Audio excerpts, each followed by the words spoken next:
नमस्कार दोस्तों, स्वागत है आपका हमारे इस चैनल पे जिसका नाम है अनिल क्लासेस। दोस्तों आज की इस वीडियो में हम डिस्कस करेंगे जेन ऑस्टिन की एक कमाल की स्टोरी इमा, जो बड़ी मज़ेदार स्टोरी है लेकिन थोड़ी सी कन्फ्यूजन वाली स्टोरी है। तो मैं आपको सिंपल तरीके से समझाऊंगा।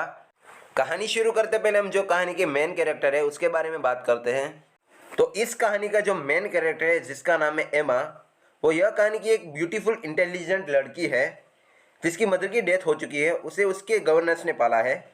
उसके पापा जिंदा है और उसकी बड़ी बहन की शादी हो चुकी है। और ये एमा है, वो खुद को बहुत ही समझदार समझने लगी है क्योंकि वो समझती है वो सबकी शादी करवा सकती है।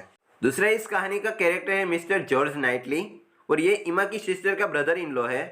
और उसी के साथ साथ वो इमा का एक क्लोज फ्रेंड भी है जिसकी उम्र 36 साल है, यानी कि वो इमा से 16 साल बड़ा है। उसके बाद है जेन फेयरफैक्स, जो इमा की एक फ्रेंड है। ये बहुत ही ब्यूटीफुल लड़की है, उसके बारे में मैं आपको बाद में बताऊंगा। एमा की एक और फ्रेंड है जिसका नाम है हैरियट स्मिथ। अब नेक्स्ट कैरेक्टर है फ्रैंक चर्चिल, जो एक यंग बॉय है, 23 साल का लड़का है। फिलहाल वो अपनी आंटी के साथ रहता है लंदन में। अभी वो घूमने आया है, जो कि वो मिस्टर वेस्टन का बेटा है, लेकिन वो अपनी आंटी के साथ रहता है। उसके बाद का कैरेक्टर है मिस्टर रॉबर्ट मार्टिन, जिससे हैरियट शादी करना चाहती थी, लेकिन एमा इन दोनों को अलग करवा देती है। इसके बाद जो कैरेक्टर है जिसका नाम है मिस्टर एल्टन और मिसिस एल्टन। मिस्टर एल्टन, जिससे एमा हैरियट स्मिथ के साथ शादी करवाना चाहती थी, लेकिन बाद में Mr Elton Mrs Augusta Elton के साथ शादी कर लेते हैं।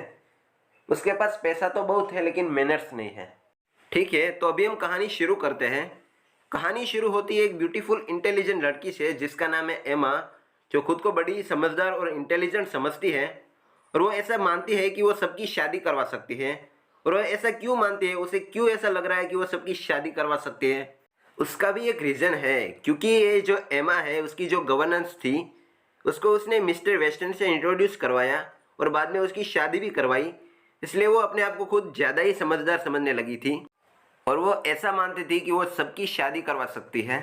एमा ने तो अपनी गवर्नेंस, जिसने उसे पाला है, बड़ा किया है 16 सालों से, उसकी शादी तो मिस्टर वेस्टन से करवा देती है, लेकिन वो खुद शादी करना नहीं चाहती। ये एमा की एक फ्रेंड है जिसका नाम है हैरियट, जो उसकी उम्र की है। एमा सोचती है कि वो उसकी शादी करवाएगी, यानी कि एमा अपनी समझदारी को चेक करने के लिए अपनी फ्रेंड हैरियट पर एक्सपेरिमेंट करना चाहती है।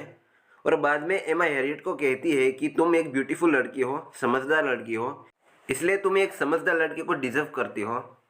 हालांकि यह हैरियट के माता पिता का तो अता पता नहीं है। इमा हैरियट को कहती है कि तुम मार्टिन का प्रपोजल एक्सेप्ट मत करना। अब ये मार्टिन कौन है? मार्टिन एक रिस्पेक्टेबल फार्मर है। भले ही वो फार्मर है, लेकिन वो एक जेंटलमैन टाइप का इंसान है जिसका प्रपोजल हैरियट एक्सेप्ट नहीं करती है। अब क्या होता है कि एमा है, वो हैरियट को कहती है कि तुम्हें मिस्टर एल्टन से शादी कर लेनी चाहिए। वो एक जेंटलमैन पर्सन है, इसलिए तुम्हें उससे शादी कर लेनी चाहिए। अब क्या होता है कि जो नाइटली है, जो कि मैंने आपको आगे बताया था कि वो इसकी बड़ी सिस्टर का ब्रदर इन लॉ है, ये इमा को कहता है कि तुम ये मैच मेकिंग का, यानी कि शादी वादी करवाने का काम छोड़ दो और हैरियट जिससे शादी करना चाहती है उसे उससे करने दो। लेकिन इमा को तो क्या ही फर्क पड़े, क्योंकि वो अपने आप को समझदार समझती है। इसलिए वो हैरियट को मिस्टर एल्टन से मिलवाती है। लेकिन यहाँ तो उल्टा ही हो गया, क्योंकि मिस्टर एल्टन ने एमा को प्रपोज कर दिया और बेचारी हैरियट का उस बात से दिल टूट जाता है। अब एमा को शर्म आती है कि उसने अपनी दोस्त के साथ क्या किया, और बाद में एमा मिस्टर एल्टन का प्रपोजल रिजेक्ट कर देती है। बाद में एमा तय करती है कि आज के बाद में कभी भी ये शादी वादी करवाने का काम कभी नहीं करूँगी। अब इस कहानी में एक नए कैरेक्टर की एंट्री होती है जिसका नाम है जेन फेयरफैक्स। इमा उससे मिलकर बहुत ही खुश होती है। अब इस कहानी में एक दूसरे कैरेक्टर की भी एंट्री होती है जिसका नाम है फ्रैंक चर्चिल, जो कि वो एक यंग लड़का है, 23 साल का। फिलहाल वो अपनी aunty mister and Mrs Churchill के साथ रहता है। अभी वो 3 महीने के लिए अपने पापा मिस्टर वेस्टन को मिलने आया है। एमा को ये लड़का बहुत ही पसंद आता है, उसे बहुत ही हैंडसम और अट्रैक्टिव लगता है। वैसे तो एमा कभी शादी वादी करना नहीं चाहती, लेकिन कभी कभार उसे देखकर एमा का मन बहक जाता है। वही मिस्टर नाइटली को ये बिल्कुल अच्छा नहीं लगता। अब इस कहानी में जो जेन है ना, उसकी आर्थिक कंडीशन ठीक नहीं थी, इसलिए उसे एक छोटी सी जॉब चाहिए थी। बाद में मिस्टर एल्टन ने उसे जॉब भी दिलवाई। अब एमा को ऐसा लगने लगा था कि वो फ्रैंक से अट्रैक्ट होने लगी है, और कभी कभार उसे ऐसा नहीं भी लगता है।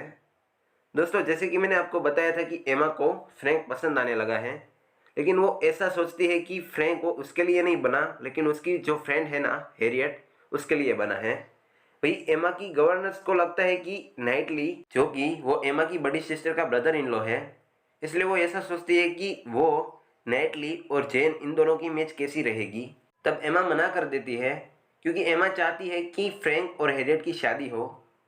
लेकिन नाइटली उसे वार्निंग देता है, एमा को वार्निंग देता है कि तुम भले फ्रैंक और हैरियट की शादी करवाना चाहती हो, लेकिन मुझे लगता है कि जेन और फ्रैंक के बीच में कुछ चल रहा है। तब एमा ने हंसकर बात को टाल दी और उसे कहा कि मुझे मत सिखाओ, मुझे सब कुछ मालूम है। लेकिन जैसा कि नाइटली ने कहा था कि जेन और फ्रैंक के बीच में कुछ चल रहा है, और वैसा ही हुआ क्योंकि जेन और फ्रैंक ने सीक्रेट में शादी कर ली।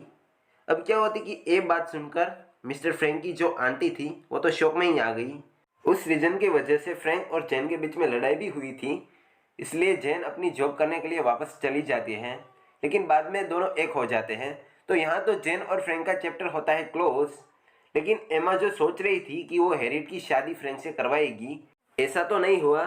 लेकिन अब क्या होता है कि जो हैरियट है वो मिस्टर नाइटली को पसंद करने लगी थी, पर एमा को वो पसंद नहीं था, क्योंकि एमा को खुद को भी ऐसा लगने लगा था कि वो नाइटली को थोड़ा थोड़ा पसंद करने लगी है। लेकिन एमा को सरप्राइज तब मिला जब नाइटली ने एमा को ही प्रपोज कर दिया। एमा ने तो खुशी खुशी नाइटली का प्रपोज एक्सेप्ट कर लिया। लेकिन अब बेचारी हैरियट का क्या होगा? अब उसका तो क्या होना था, क्योंकि हैरियट तो पहले मार्टिन को पसंद करती ही थी। अब क्या होता है कि जो रॉबर्ट मार्टिन है उसके पास हैरियट चली जाती है। तो फाइनली इस कहानी में सब सेटल हो गए, जैसे कि एमा और जॉर्ज नाइटली, हैरियट स्मिथ और रॉबर्ट मार्टिन, जेन और फ्रैंक। और यह जोड़ी तो पहले से ही बनी हुई थी, मिस्टर एल्टन और मिसिस ऑगस्टा एल्टन। और एमा ने बनाई हुई जोड़ी उसकी गवर्नेंस और मिस्टर वेस्टर्न।